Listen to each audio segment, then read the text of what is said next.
We continue to monitor the spike in coronavirus cases as the virus spreads in Central Texas. What you need to know. This is a way that we can help, then so be it. And with a shortage of supplies across the country, one group of tailors from Central Texas is stepping up to help. Plus, drive-through testing centers are popping up across the state. We tell you where. It's Sunday, March 22nd, and Good Morning Texas starts right now.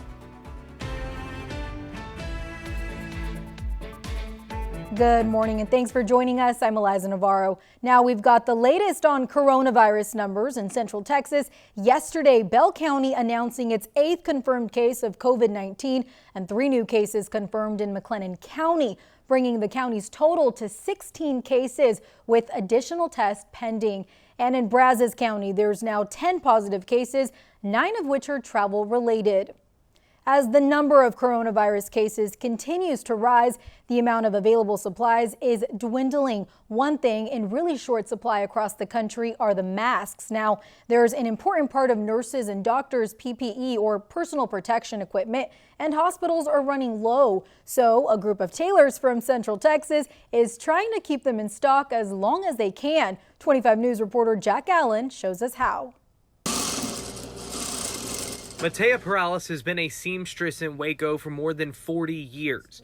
And like so many, she's now being forced to stay inside as the nation deals with COVID-19.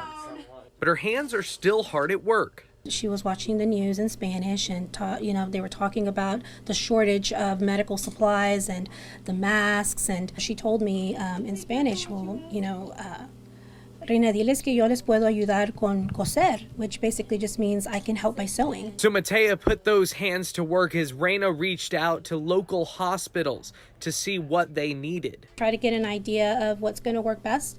But for now, we're just making what we can and what we have on hand. She knew Matea's hands wouldn't be enough, so Reina created a group on Facebook calling for all local tailors to help meet the need. I realized that this was really a need in Waco and in the surrounding communities, and I thought, well, we can just mobilize and coordinate efforts and try to get this out to all of our nurses and our physicians. She worked with local medical representatives to come up with the best pattern and sent it to the masses. As far as all of us at home that are wanting to help, it also kind of keeps us inspired, that we can get through this together. This is a way that we can help, then so be it. Hundreds of hands across Central Texas sewing a solution in the midst of historic, troubling times. Waco is a community that's resilient, strong, very caring. They come together anytime that there's a need. I wouldn't expect anything less. For those of you interested in making some masks, there will be a drop-off at Action Rental on Lake Air Monday morning. Those masks will go to a Baylor Scott & White representative, but even if you can't sew, they still need your help, and you can provide some wires and elastic donations as well as fabric. You can find all of that information on the group's Facebook page. We also have a link to the page in this story on KXXV.com.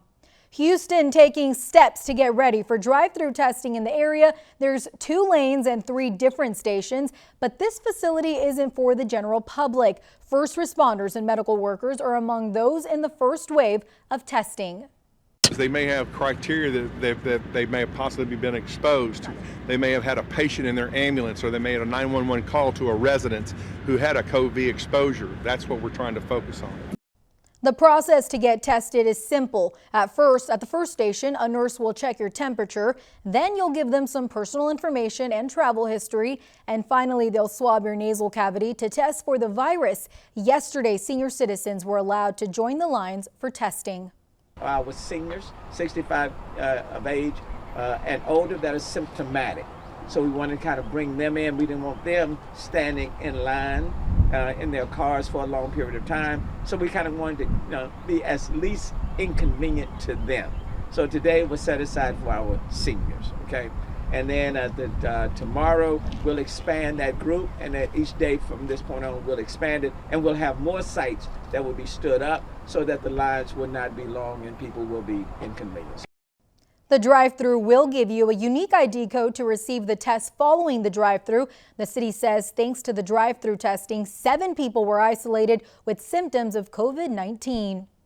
And in Dallas, the same type of sites are popping up. Take a look at this. Cars pull up to a drive-through like this one. These testing centers where nurses and other healthcare workers then screen people who feel they may be experiencing symptoms of COVID-19. People are asked to keep their car windows closed as staff begins the screening process in their safety gear.